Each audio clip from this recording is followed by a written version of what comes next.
Buenas tardes. How is everybody doing today? If you're watching this on replay, let me know how you're doing in the comments below. Today in Immediate Immersion Live, we are going to be talking about differentiation in the Comprehensible Input classroom. My name is Scott, and we'll get started in just a moment.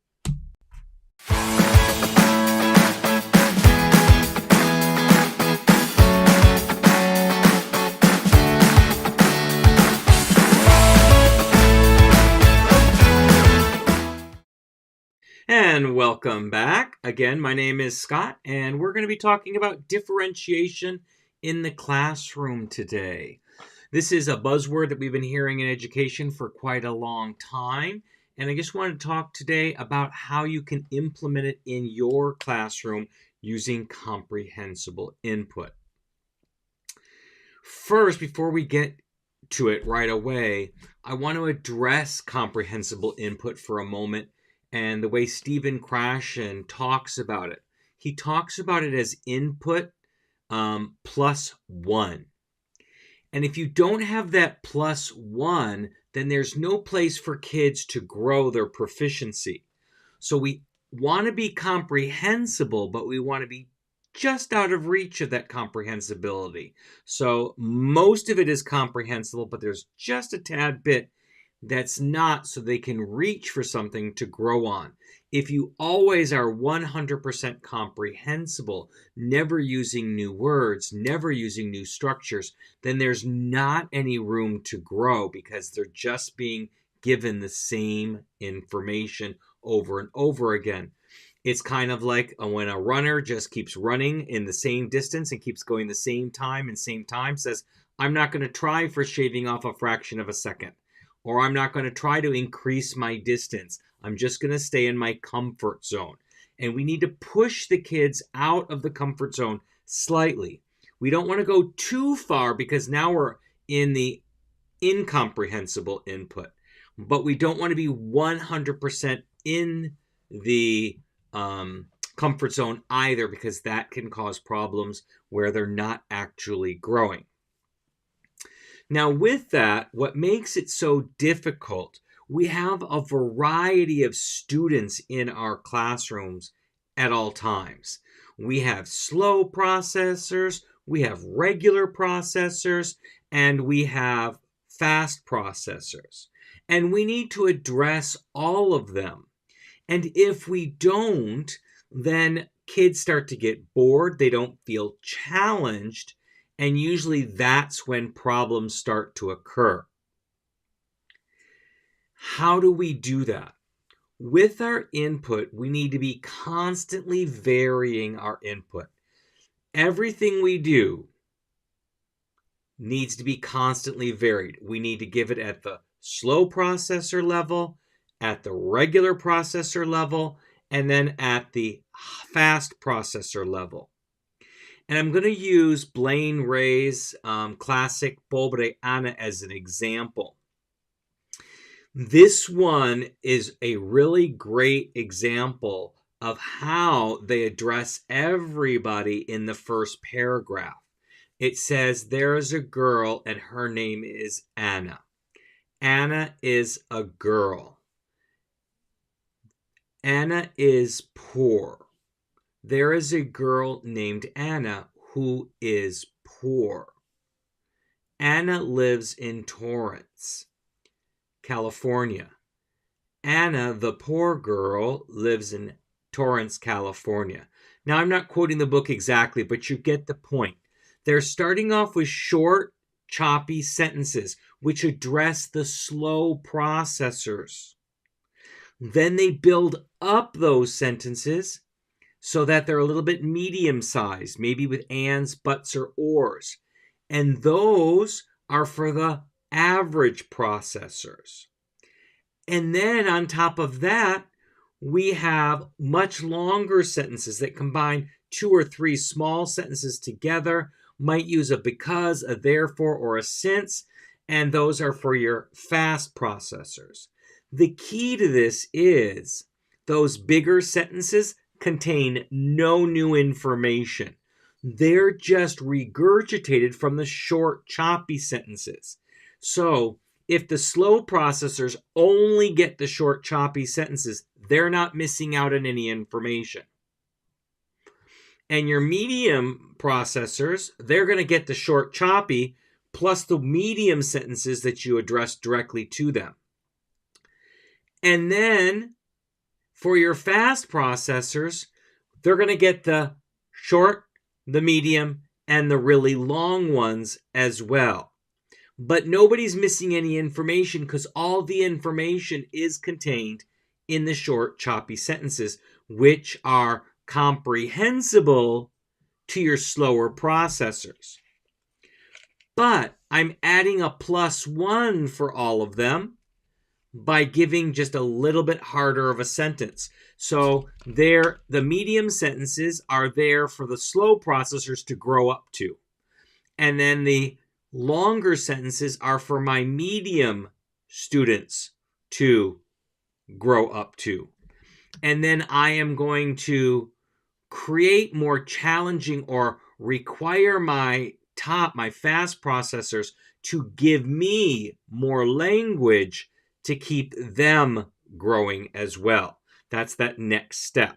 So I'm asking my fast processors to provide more production, to give me more production of language so that I can evaluate them and push them a little bit more out of their comfort zone. So that's the first key: short, medium, and long sentences. And I get this all the time where teachers say, my kids only write or speak in short, choppy sentences. And then I ask them, how do you talk to them? Do you only talk to them in short, choppy sentences? And they're like, oh yeah, kind of do. Well, if you don't give them a place to grow, then they're not going to. They're going to stay right where they are. So you need to address all 3 levels in your room. And no matter what level you teach, you have all of these levels and in between as well. You have your slow, your medium, and your fast processors, and then all the kids in between. But by giving them and challenging them just ever so slightly, you are giving them room to grow and differentiating, because you are addressing the slower processors, the medium processors, and the fast processors all at different times, but within the same lesson. You don't have to create multiple lessons. You just have to address each kid in the room by leveling the input that you're providing them.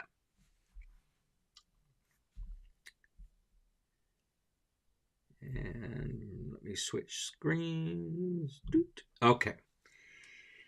Next is questioning. And if you have any questions along the way, please feel free to put them in the comments. I'm keeping an eye on those. Questioning.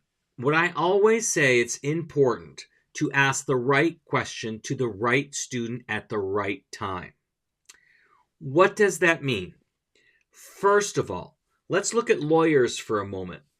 In a court case, lawyers never ask a question that they don't already know the answer to. They don't want a surprise on the stand that they're not prepared to rebut. And it's very similar in our classrooms. We don't want to ask a question of a student that they can't answer, that we are not confident that they can answer, because we don't want to embarrass a student in class. So, we ask the right questions to the right student. So I need to know where each of my students are, at least somewhat consciously. I got to know which kids are my slower processors, which kids are my medium processors, and which kids are my fast processors, so that I know who to address. In the beginning, when I ask my questions, I'm addressing them to the whole class. Amina asks, do you prep your questions in advance? Let me go ahead and put you there. I do not. I don't know what's going to come up in the class, so I can't predict what those questions are going to be. It's a great question. I used when I first started, and many of us who first started, we used to script out our stories word for word, including the questions, but it was very stale when we did that. So now I can think up questions off the top of my head. Now you can have, and we're going to talk about it in just a minute, cue cards, and I'll talk about that in just a second, not just yet, about how to remind you what types of questions to ask, but not what the exact questions are. Especially if we're having a conversation, I don't know what that conversation is going to entail in advance. Even if we're doing like a novel chapter where it's already pre-written, the novel, I might have some deeper questions that I want to ask my students about the themes or the ideas or the conflicts in the story, but the rest of them I can come up with off the top of my head. I don't want to come out too stale or too pre-programmed, but that's a great question. So there are 3 types of questions. There are the yes and no questions, the either or questions, and then question word questions. And question word questions can be divided in 2 different groups. So, as I said before, I want to start asking to the whole class so I can gauge a little bit of feeling of the level of comprehension of my students for what we're talking about. Then I'll ask individual students. So my slow processors are going to get my yes, no, and maybe my slow plus processors might get my either or. In both cases, they have a 50-50 chance of getting it right. But remember, I'm only asking questions I think I'm confident that my students can answer. If they can't answer it and I inadvertently embarrass them, then I say, oh, I'm so sorry. I thought you knew the answer. That's my fault. I'll come back to you in a few moments with a different question so I can give them a chance to redeem themselves.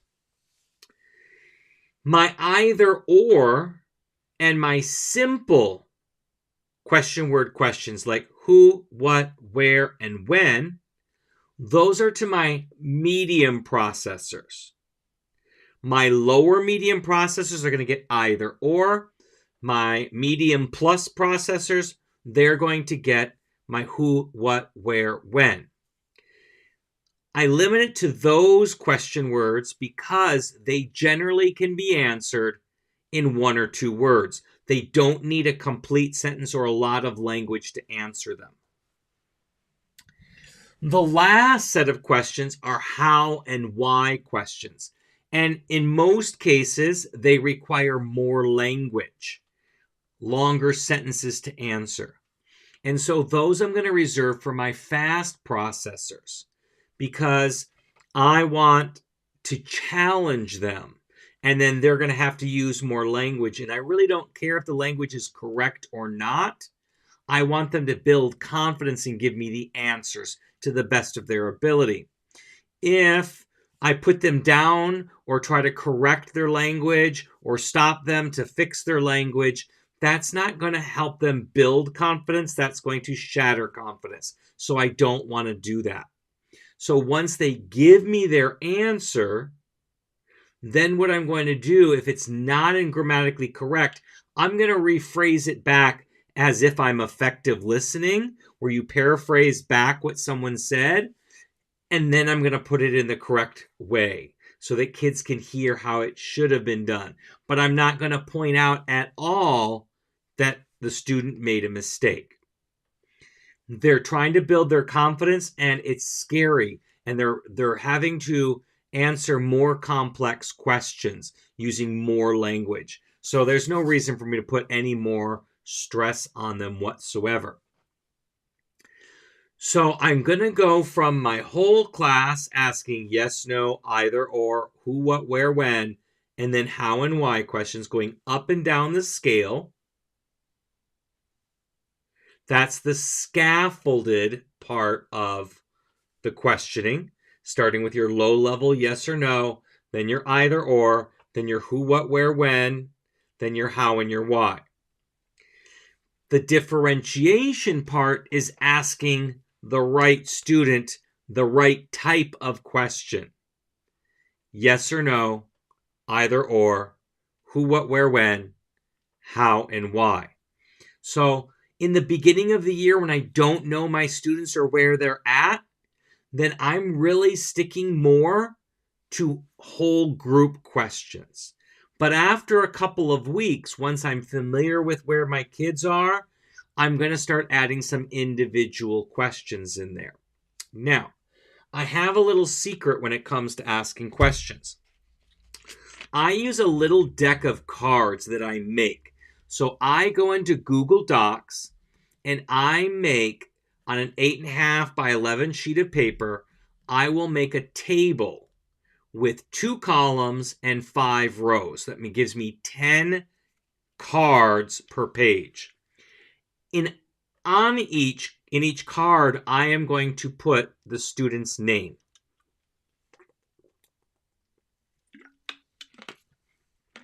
I print them out on cardstock, and I use a different color for each period. It's the same order that I've always used. I know my order, and it stays the same every year, so I always know, that orange is 4th period, and blue is 1st period, and green is 2nd period. So it keeps it very consistent. So I always know which color goes with which class, and I can just pull these cards up. Once I know where my kids are at, I will front load my slower processors at the top of my deck. Why? Because I get the most teacher information from my slower processors. They are like gold in class when it gives me feedback on how my instruction is going. I don't get gold from my fast processors or even my medium, but my slow processors are gold. What do I mean by that? If I ask a question and my slow processors understand that question and can answer that question, then the odds are in my favor that everybody above them also understood, which means I'm doing a great job of being comprehended. But if I'm relying on answers from medium processors or only fast processors, like always letting the kids who raise their hand answer, I could be losing kids. Because if a medium processor can answer the question, that's great. And probably everybody above them could answer the question, but I don't know if anybody below them could. And again, when it comes to fast processors, if the fast processor can answer it, awesome. And so other fast processors can also answer. But what about anybody lower than that? No way for me to tell, because just because a fast processor can answer the question doesn't mean anybody else can. So we're back to those slow processors. They give me so much information because if they don't know it, then that means I need to work harder on being comprehended. And I probably lost a lot of people along the way, not just my slow processors. But if they get it, the odds are that everybody else got it too. And your slow processors, for definition, are those kids that struggle but are trying. The kids that aren't trying, I'm not using them to gauge my instruction at all because they're not trying. But the kids who just aren't getting it or need more time but are trying, they are paying attention, those are your slow processors. Your fast processors are your superstars. They're the ones who always are ready to answer and can answer almost every question. They're the ones that put themselves out there with the language. They're pushing themselves all of the time. And everybody else is your medium processors. And there are times, depending on what you're teaching, where kids will flow in and out of these. When you're starting a new complex idea or story or something like that, your fast processors might dip down to medium processors for a little bit until they get comfortable with the material, and then they'll work their way back up. So that's so yes, I said I'm back to my cards. So I'm front loading. They're at the top. And then my medium and fast processors are at the bottom of my deck. So most of the time, I am pulling from my top of my deck. Not to pick on my slower processors, but number one, to give them more practice that they need and more opportunities to build their confidence. Because if I'm only asking them questions that they understand and that they can answer, they're feeling positive, going, I can do this. I'm answering the questions correctly.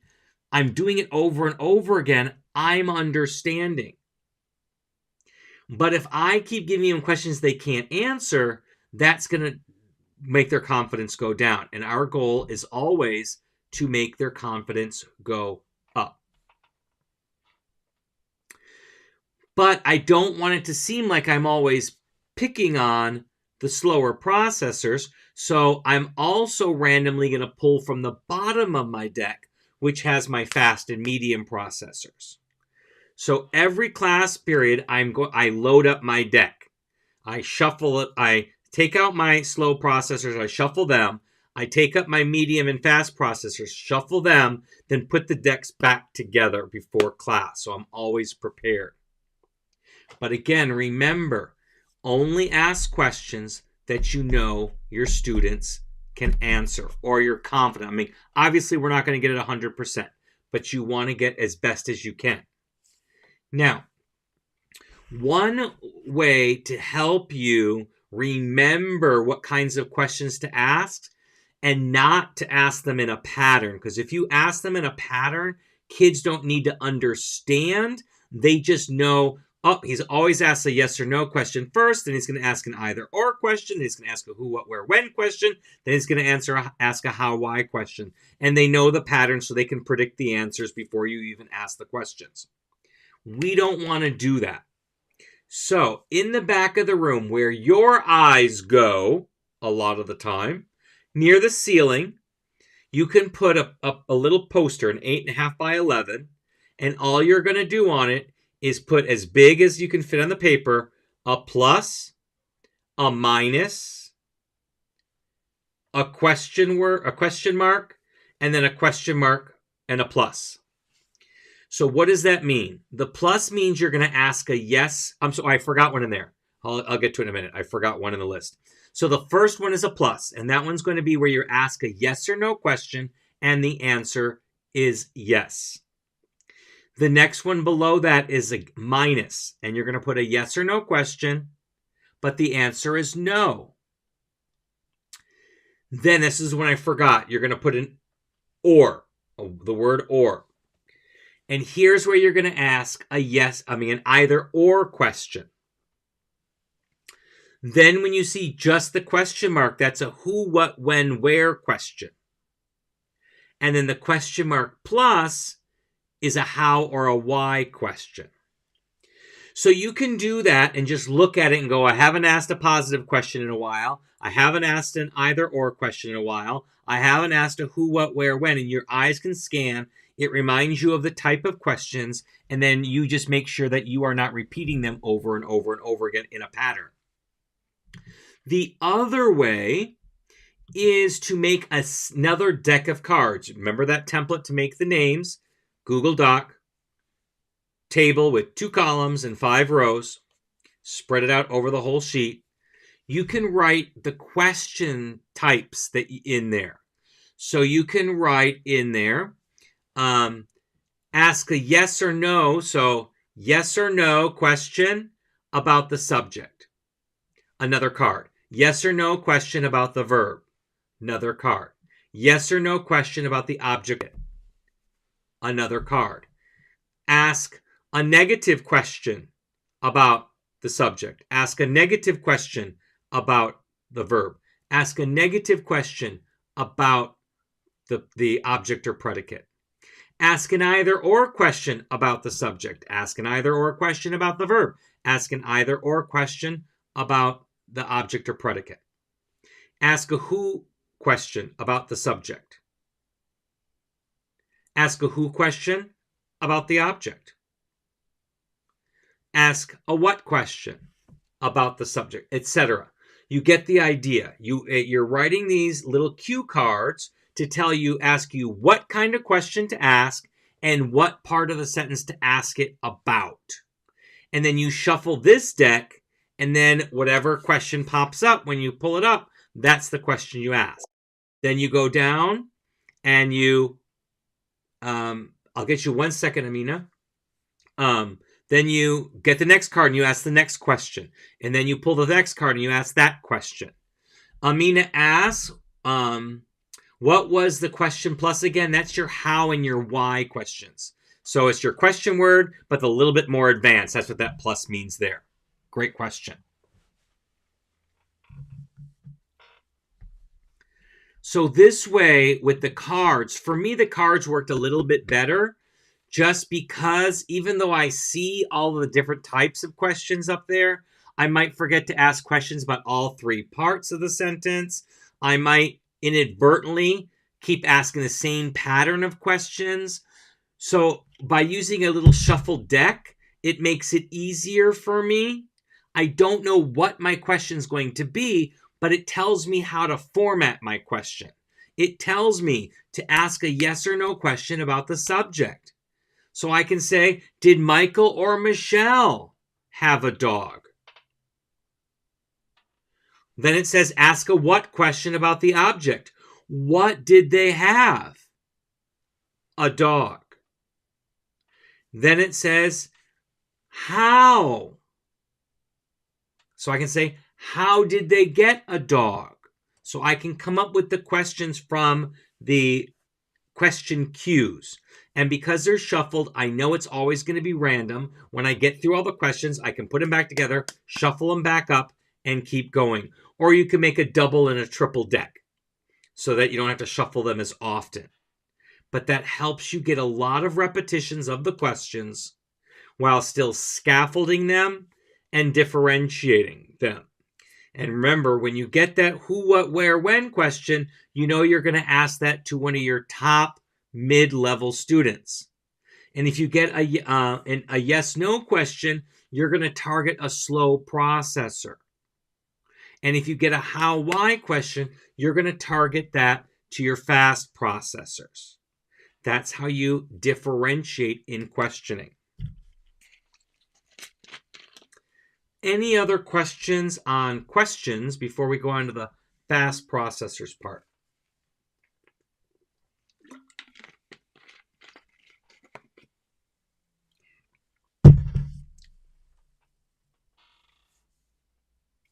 Hey, Bubba.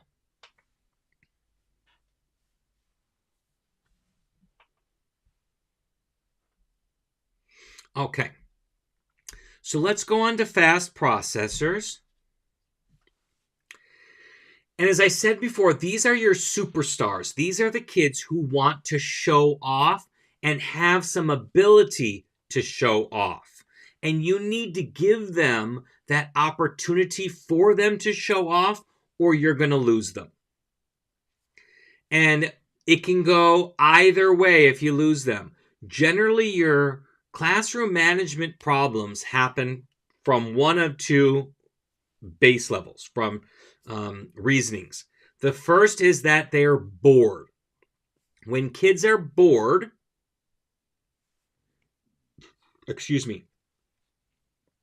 they tend to find ways to entertain themselves, and those ways usually are not ways that teachers appreciate. And they can be bored for a couple of reasons. They could be bored because they really don't like the subject material. And in that case, you have to work really hard to engage them by personalization, bringing them into class. That's what you need to do with the fast process, with the kids who get bored. But then there are those fast processors who need to be challenged. They're not bored. They're with you, but they're not feeling challenged. And so when you identify these superstars, You need to find what makes them tick, because every superstar is different. There are some superstars who love to talk and love to answer the questions and show off their language skills. There are other superstars who don't like to talk a lot, but they want to show that they know the difficult answers. So they always know the complex verb endings and those types of things. So find what makes your fast processor tick and gear those questions to them so that they can shine in front of their peers. That's what they need. But the fast processors don't help you with instruction, as we talked about before. Fast processors, no matter what the instruction, they're probably going to get it and excel, because that's just the kind of person that they am, their nature of them are. And so they don't really help you in your instruction.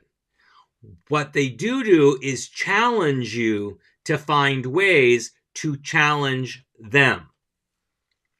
So sometimes I can have my fast processors transcribe a story for us. Or I tell them, while we're doing this, why don't you write a new ending to the story that we're working on? Or change up the story. So listen to the story and change it up for us as we go along.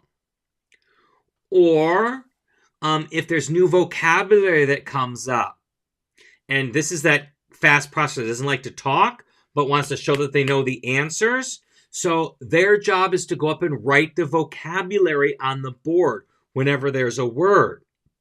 Now you're going to go over and look over on your shoulder to make sure they're spelling it correctly and they have the right translation and help them, but let them do that and show off their knowledge in that way. That's what our job, and that's what fast processors do for us. They challenge us as teachers to challenge them and find out what challenges them so that we can address that. And that's what's really important with that, because we don't want to lose them. These are our biggest allies. And if we don't have it, we're not going to be able to help them. And we're going to lose them. And then they're going to be kids who don't appreciate what we do. The last group I want to talk about are our slow processors. And we've already talked a lot about them and how integral they are to your instruction. And I need to keep them engaged and keep them motivated to want to learn more. So how do I do that? I've got to set them up for success as much as possible. Your slower processors are always looking around the room for resources to answer the questions. They're very good at that. Where fast processors don't even bother looking around the room and often miss obvious answers that the answers were around the room because they just don't need resources most of the time. So you want to take this as an advantage when you're helping slow processors. If you're not really sure that a slow processor knows the answer, you can guarantee that they know it by doing something subtle. For example, if I say, I have a picture of a cat on the board, and then I say, I've got words dog and cat in the target language in English. And then I ask a kid a yes or no question, is this a dog? While I'm saying that question, I'm nonchalantly walking over to the board and pointing or underlining with my hand and my arm, it's cut off the screen here, the word dog and what it means. Now the kid can see it's a cat, and I use the word perro, and they don't know necessarily what perro is, but I have my arm underlining perro with what it means, dog. So they're searching for those clues, and now they can use it to answer the question. So I've practically guaranteed that the kid can answer the question correctly. Now, what's funny, your medium and your fast processors, who don't usually always rely on resources around the room don't even notice what I'm doing. They don't even notice that I'm pointing to the answer, because that's just not what they do to survive in a classroom where the slow processors do it every day. They are desperately looking for the stuff around the room to answer the questions. So it's really important. So that's one way you can guarantee the answers. You can help them through that. I like to use my slow processors as other gauges to my instruction. We already talked about if I'm being comprehended by all my students. But I need them to focus. And I'll be honest, your slow processors are going to tune out sometimes because the language starts to mush together and just become noise. It's hard for them to stay focused all of the time because their brains are working faster than the medium and the fast processors because they're slower at it and they are taking longer to acquire the language, which is perfectly okay. But their brains have to go twice as fast to keep up with class. So they're more apt to tune out when their brain is fatigued. So brain breaks help with that. But on top of that, to get them to focus from the beginning, I like to assign a lot of my slow processors a word to listen for in class. It's a word that I'm focusing on, and I want to make sure that I'm using enough in class. So I'll give them the word, and I'll give them like a sticky note, and then they are to write down a little hash mark for every time they hear that word. Now they're focusing on that one word, but in order to hear that one word, they need to pay attention to all of the words. And that helps them to stay focused. And then I give them a reward for doing so at the end. Piece of candy, a couple of extra points, whatever. Whatever works in your classroom. I do that with my slow processors. And that helps me because if I wanted to target the verb have, and they at the end of the class period, it only has 7 hash marks, and I know it's not going to be 100% accurate. I'm not expecting it to be 100% accurate, but they're in the ballpark. I'm like, ooh, 7? That's nowhere near how many I needed to do. So I needed to know I hit that word tomorrow. But I might see that, I got it 34 times. But another word I only got 6 times. So I don't have to harp on this one as much tomorrow. I still need to keep it up, but I need to really focus on the other one more. So that's another way they can help you teach. And then the last way is when I talk to them and after class and I say, how did class go today? Was I speaking too fast? Was I speaking too slow? Or was I just right for you? How much of class did you understand? Did you understand everything?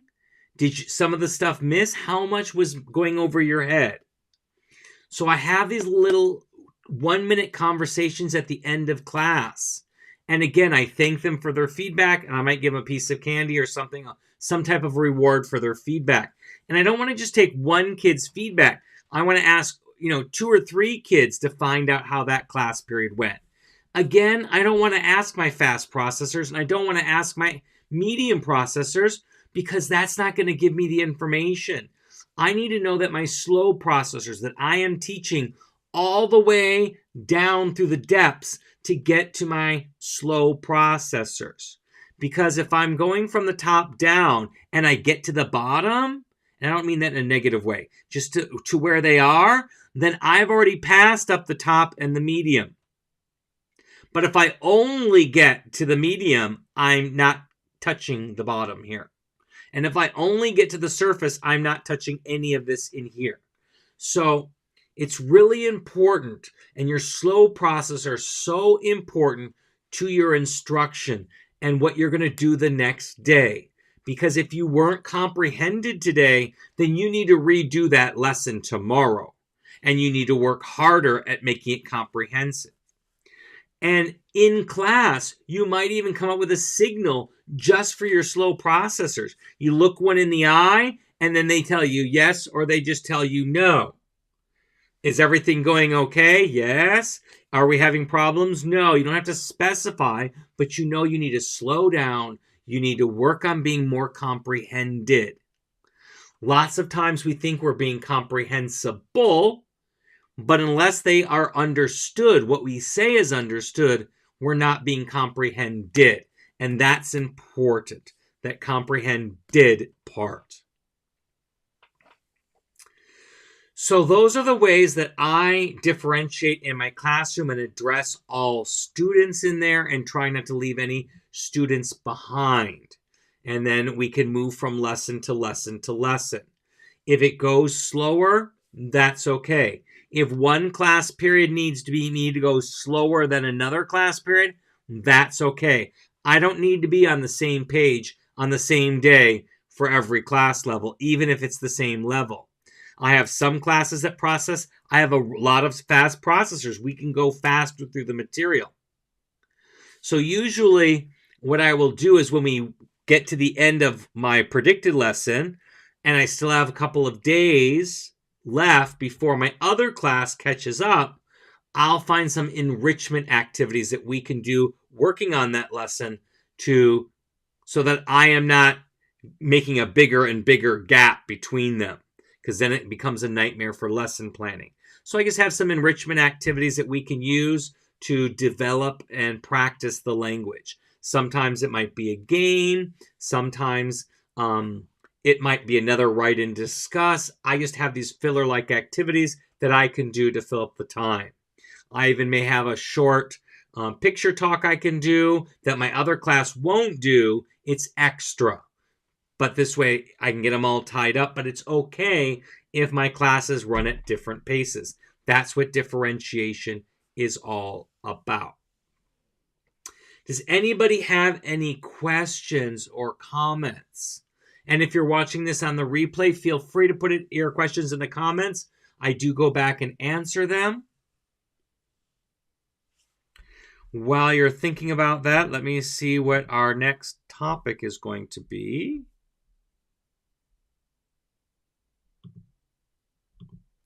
Next week, 5 o'clock Pacific again, we are going to be talking about the top 10 comprehensible teaching tips. That's what we'll be talking about next week on May 8th. Okay, doesn't look like anybody's got any questions. If you want to learn more about any of this, we have our free masterclass that you can register free for. Let me put up the link here for you. You can go to mm.us/masterclass and register free for our 8-lesson essential class. You are so welcome, Amina, for free. Also, to help us out and get out to more teachers, please like and subscribe. That does send our videos out to more teachers so they can learn about the channel and learn what they need to learn about comprehensible input in the modern language classroom. And with that, I will say good night to everybody, and I will see you next week. Have a good one, everyone.